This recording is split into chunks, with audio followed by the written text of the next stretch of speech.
यही बार बार सोचता हूँ तन्हा मैं यहाँ जो भेजी थी दुआ वो जाके आसमां। সাদিক বাচ্চুকে কেন কবর দিতে দেয়া হয়নি, কি ঘটনা ঘটেছিল সেই দিন তার সাথে, আর মৃত্যুর আগে সাদিক বাচ্চু আরফিন শুভকে কি এমন গোপন তথ্য বলে গিয়েছিল যা বলতে গিয়ে তিনি ভয় খাচ্ছিলেন, আর জানব সাদিক বাচ্চুর গোপন ভয়ঙ্কর তথ্য নায়কেরা কেন ফাঁস করলেন। বন্ধুরা, আজকের এই ভিডিওতে সাদিক বাচ্চুর সাথে ঘটে যাওয়া এমন কিছু ঘটনা আপনাদেরকে দেখাবো যা দেখার পর সত্যিকারের আপনার পায়ের তলা থেকে জমিন সরে যাবে। কারণ সেই নায়কটি যখন মৃত্যুবরণ করেছিল তাকে মাটি পর্যন্ত, কবর পর্যন্ত দিতে দেয়া হয়নি, তা আপনাদেরকে দেখাবো। বন্ধুরা, তাই ভিডিওটি শেষ পর্যন্ত দেখবেন না টেনে। চলুন শুরু করা যাক। প্রথমে আমরা দেখব সাদিক বাচ্চুকে কেন কবর দিতে দেয়া হয়নি এবং নায়কেরা তার সম্পর্কে কি কথা বলল। আমাদের সাদিক বাচ্চু ভাইয়ের লাশ কবর দিতে দেবে না খিলগাঁও কবরস্থানে, সেই লোকাল ছেলেদেরকে দিয়ে, লোকাল কমিশনারকে দিয়ে সেই কবরস্থানের গেট পাহারা দিয়ে অর্ধেক কোমর পর্যন্ত পানিতে নামছি কবরের ভিতরে। সেই কবরে কিন্তু বাচ্চু ভাইয়ের লাশ কবর দিছে। ওয়াসিম ভাইয়ের লাশ কিন্তু করোনাতেই কিন্তু বনানী কবরস্থানে কবর দিছে। আমাদের কবরী ম্যাডামের লাশ কিন্তু সেখানে কবর দিছে। কোনো অতিথি পাখি সেদিন ছিল না, কিন্তু আজকে অনেক অতিথি পাখি আসছে। আর সাদিক বাচ্চু তিনি মৃত্যুর আগে নায়ক শুভকে কোন গোপন তথ্য বলে গিয়েছিল সেটা এখন জানবো। এই বারবার শুভর মনে ভেসে উঠেছিল সাদিক বাচ্চুর সঙ্গে জড়ানো স্মৃতিগুলো। সেসব পুরনো স্মৃতি থেকে কিছু গল্প শোনালেন শুভ আমাদের। বললেন, সাদিক বাচ্চুর একটি কথায় আমার খুব মনে পড়ছে। তিনি বলতেন, আমরা একটি বাড়ি পেয়েছিলাম, তোরা ধ্বংসস্তূপ পাইলি। আমার সঙ্গে বেশ ঘনিষ্ঠ সম্পর্ক ছিল সাদিক বাচ্চুর। আমরা ঘন্টার পর ঘন্টা শুটিং এর ফাঁকে আড্ডা দিয়েছি, অভিনয় নিয়ে কথা বলেছি আমরা। তিনি আমাকে খুব পছন্দ করতেন। তার একটা কথা আমার অনেক দিন মনে থাকবে। বাংলাদেশের সিনেমা ইন্ডাস্ট্রি নিয়ে কথা বলেছিলেন। আমরা একটা পাকা দালান পেয়েছিলাম, সেই দালানেই আমরা থাকতে শুরু করি, বেড়ে ওঠার সুযোগ পাই। তোরা এমন একটা সময় এসেছিস যখন দালানটা ধ্বংসস্তূপে পরিণত হয়েছে। এফডিসির যৌবন হারানোর পর তোরা এসেছিস, তোদের অনেক সংগ্রাম করতে হবে। বাচ্চু ভাইয়ের এই কথা এখনো কানে বাজে আমার। কথাগুলো বলছিলেন আরিফিন শুভ। বিভিন্ন সময় শুটিং এর ফাঁকে শুভ এবং বাচ্চুর দেয়া আড্ডার স্থান পেত অভিনয়ের বিভিন্ন দিক, জীবন দর্শন থেকে শুরু করে বাংলা ছবির পুরনো গৌরব এবং বর্তমান সময়ের প্রসঙ্গ। শুভ জানান, প্রায়তই এই অভিনেতা তাকে এহতেশাম, শিবলি সাদিক, দিলীপ বিশ্বাস এবং হালের নির্মাতাদের কাজের পার্থক্য দেখিয়ে অভিনয়ের অনেক কিছু বোঝাতেন। মুগ্ধ শ্রোতা হয়ে কথা শুনতেন শুভ। এই আড্ডার ছলেই সাদিক বাচ্চুর কাছ থেকে শুভ শিখেছেন কিভাবে হাজার হাজার মানুষের সামনে অভিনয় করতে হয়। তিনি জানান, শুটিংয়ে অনেক মানুষ থাকে, একবার একসঙ্গে তারা অভিনয় করেছিলেন। এমন সময় নাকি আরিফিন শুভকে উদ্দেশ্য করে সাদিক বাচ্চু বলেছিলেন, যখন অভিনয় করবি তখন তোর সামনে সহ অভিনেতা ছাড়া আর কারো কথা ভাববি না, তুই তোর কাজ করে যাবি। তোর অভিনয় ভালো হলে এমনিতেই দর্শকের করতালি পাবি তুই। শুভ বলেন, তাকে অল্প সময়ে আমি পেয়েছি, কিন্তু তার কাছ থেকে শিখেছি অনেক। ব্যক্তি জীবনে তিনি খুব ভালো মানুষ ছিলেন।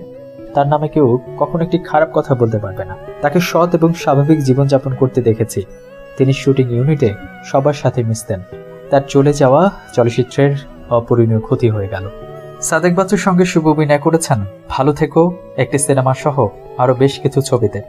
গত সোমবার দুপুর 12টা 5 রাজধানীর ইউনিভার্সাল মেডিকেল কলেজ হাসপাতালে শেষ নিঃশ্বাস ত্যাগ করেন সাদিক বাচ্চু। জীবনের শেষ বছরগুলোতে অভিনয়ে অনিয়মিত ছিলেন সাদিক বাচ্চু। তাকে নতুন নাটক বা চলচ্চিত্রে দেখা কম যেত। 90-এর দশকে পরিচালক এহতেশামের চাঁদনি ছবিতে অভিনয় করে পরিচিতি পান তিনি। রেডিও বা টেলিভিশনের আগে তিনি অভিনয় করেছেন মঞ্চে। তার নাট্য দলের নাম মতিঝিল থিয়েটার। মৃত্যুর আগ পর্যন্ত তিনি এই দলটির সভাপতি ছিলেন। মহিলা সমিতির মঞ্চে এক নাটকে সাদিক বাচ্চুর অভিনয় দেখে তাকে বাংলাদেশ টেলিভিশনে ডেকে নেন প্রযোজক আব্দুল্লাহ ইউসুফ ইমাম। 1974 সালে ভিটিভিতে তিনি অভিনয় করেন প্রথম অঙ্গীকার নাটকে। তার অভিনীত নাটকের সংখ্যা 1000-এরও বেশি। আর শাকিব খান আর সাদিক বাচ্চুর সেই সিনেমাটা আপনাদেরকে দেখাবো যেটার জন্য শাকিব খান এখনো পর্যন্ত কাঁদেন। বাবা বাবা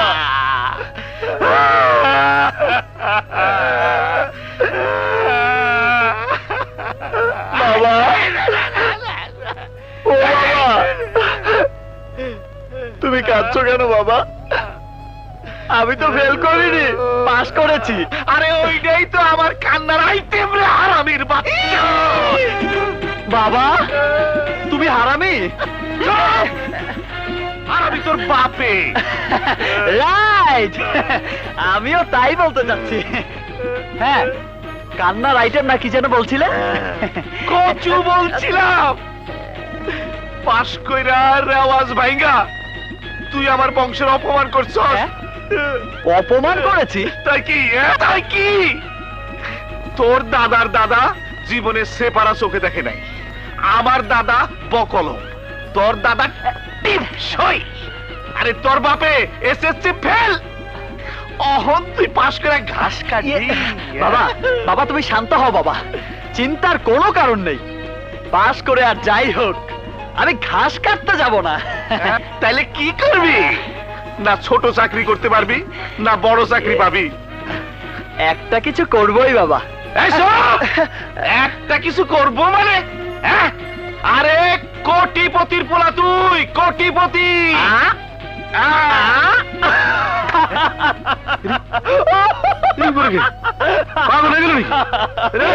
কোটিপতি বাবা, তুমি তো পিডাব্লিউডির সেনেটারি মিস্ত্রি। সারা জীবনের বেতন একত্রে করলেও 10-15 লাখ টাকা হবে না। নিজেকে কোটিপতি বলো কেমন করে? বাপরে, তোর মতো পোলা যার আছে সেই তো কোটিপতি।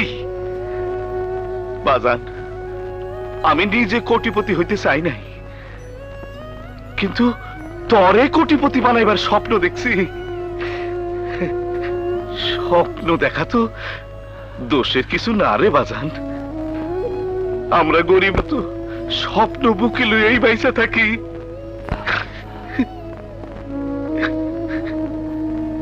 আমি স্বপ্ন নিয়ে বাঁচতে চাই না বাবা, স্বপ্ন সফল করে বাঁচতে চাই। আমি কাল থেকেই একটা কাজ খুঁজবো। কি করলি? একটা লাথি মাইরা দাঁড়ার হাড্ডি ভাইরে দেবো হারামজাদা। আমার কোটি কোটি টাকা কি একদিনে ফতুর হয়ে গেছে? থাকলে না ফতুর হবে। 16 বছর একটানা লেখাপড়া করছস, এখন 16 বছর ফুরফুর করে ঘুরে বেড়াবি। তারপর ভাইবা দেখো তুই কোন চাকরি করবি। বাবা, এই 16 বছর সময়টা 16 দিন করা যায় না? তাহলে কাল থেকেই শুরু করি। প্রথমে ইউরোপ আমেরিকা না না না, প্রথমে বাংলাদেশ দিয়ে শুরু করি। তাই কর বাবা। বন্ধুরা, এই ভিডিওর শেষে আপনাদেরকে সাদিক বাচ্চুর সাথে ঘটে যাওয়া এমন একটা চমকপ্রদ ঘটনা দেখাবো, যেটা শারীরিক বাচ্চুর সাথে ঘটনা ঘটেছে। এত টাকা ইনকাম করার পরেও কেন তার পরিবারকে রাস্তায় রাস্তায় ভিক্ষা করতে হচ্ছে? চলুন ভিডিওটি দেখে নিই তাহলে। গরিব কখনো তার সন্তান বিক্রি করে না, গরিব তার সন্তানের জন্য বিক্রি করে নিজেকে। ঝলমলে রঙিন পর্দার খলনায়ক সাদেক বাচ্চুকে সবাই চেনেন। নায়কের চরিত্র সহ প্রায় 500 চলচ্চিত্রে অভিনয় করেছেন।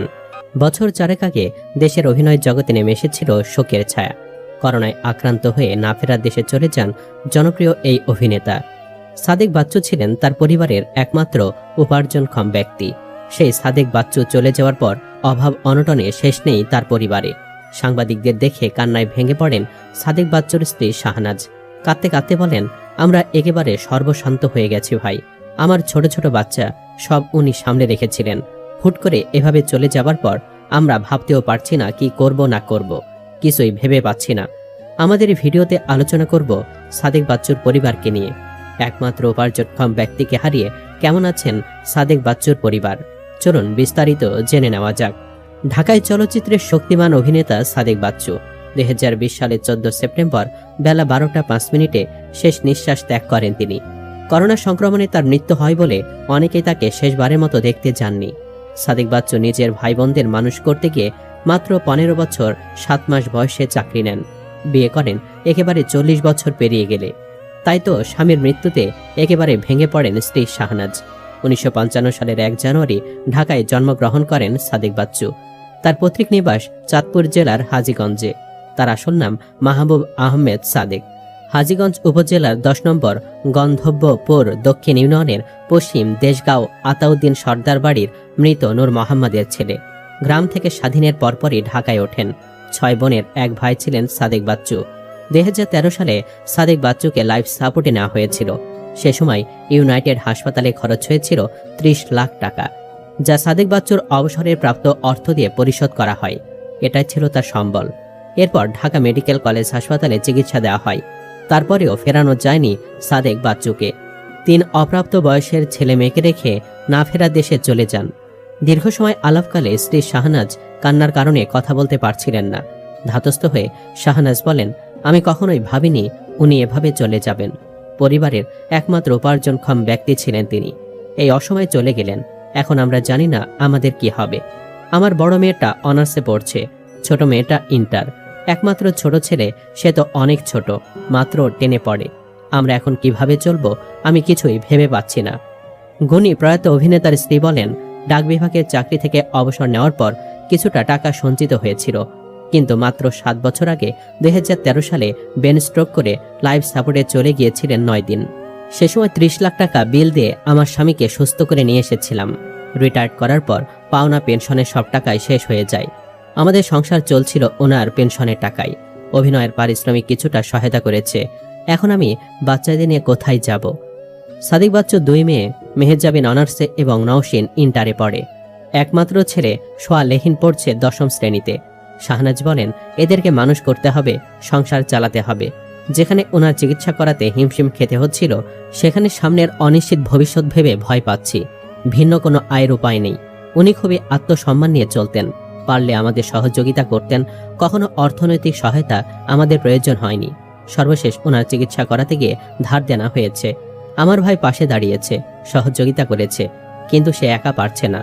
শাহনাজ বলেন, আমার শ্বশুর শাশুড়ি বেঁচে নেই, আমার বাবাও মারা গেছেন, বয়স হয়েছে আমার মায়ের। আমাদের একমাত্র থাকার জায়গা ছাড়া কোনো জায়গাই নেই। চলচ্চিত্র পরিবারের কাছে যে সহায়তার আশা করব, এখন তো বাংলাদেশের চলচ্চিত্র কমে গেছে। সংগঠনগুলোর কাছ থেকে এই সময়টায় সহায়তা আশা করতে পারি না। তবে আমার এই দুঃসময়ে জায়েদ খান ছেলেটা আমার পাশে থেকে সর্বাত্মক সহযোগিতা করে গেছে। করোনার কারণে আসলে পাশে কাউকে পায়নি, কিন্তু সে আমার পাশে থেকে জানাজা, দাফন সব কাজে সহায়তা করেছে। শাহনাজ মনে করেন, সর্বশান্ত পরিবারটার পাশে প্রধান উপদেষ্টা দাঁড়াতে পারেন। তিনি বলেন, এতদিন আমাদের কোনো সাহায্যের প্রয়োজন হয়নি, এখন আমাদের সত্যিই খুব সাহায্যের দরকার। উল্লেখ্য, করোনায় আক্রান্ত হয়ে মহাখালীর ইউনিভার্সাল মেডিকেল কলেজ হাসপাতালে চিকিৎসাধীন অবস্থায় 14 সেপ্টেম্বর দুপুর 12টা 5 মিনিটে শেষ নিঃশ্বাস ত্যাগ করেন সাদেক বাচ্চু। এর আগে অসুস্থ অবস্থায় তাকে ঢাকা মেডিকেল কলেজ হাসপাতালে ভর্তি করা হয়। লাশ দাফন করতে গিয়েও কয়েক দফা বাধার সম্মুখীন হতে হয়েছে তার পরিবারকে। সাদেক বাচ্চু অসুস্থ হওয়ার পর হাসপাতালের চিকিৎসকদের সঙ্গে পরামর্শ ও সর্বশেষ মৃত্যুর পর দাফন পর্যন্ত সঙ্গে ছিলেন শিল্পী সমিতির সাধারণ সম্পাদক জায়েদ খান। এর চিত্রনায়ক বলেন, বাচ্চু ভাইকে দাফন করতে গিয়ে আমার তিক্ত অভিজ্ঞতা হয়েছে। এমন বাজে পরিস্থিতির মুখোমুখি আর কখনো হতে হয়নি। করোনায় আক্রান্ত হয়ে বাচ্চু ভাই মারা যান, তাই অনেকেই হয়তো তাকে দেখতে আসতে ভয় পেয়েছেন। তার সঙ্গে আমি সার্বক্ষণিক ছিলাম। সাদেক বাচ্চু ভাইয়ের লাশ দাফনে বাধার মুখে পড়েছিলাম। যেখানে কবর দিতে গিয়েছি সেখান থেকে বাধা এসেছে। তিনি আরো বলেন, বাচ্চু ভাইয়ের ছেলে মেয়েদের খুব ইচ্ছে ছিল খিলগাঁও এলাকায় বাবার কবর দেওয়ার, কিন্তু করোনায় মারা গেছেন বলে বাধা আসে। আমরা ঠিক করি রায়ের বাজার বুদ্ধিজীবীতে কবর দেব। পরবর্তীতে সোহেল শাহরিয়ার ভাইয়ের সঙ্গে যোগাযোগ করি। তিনি নিজে চলে আসেন খিলগাঁও 1 নম্বর ওয়ার্ড কাউন্সিলর মাহবুব ভাইয়ের কাছে।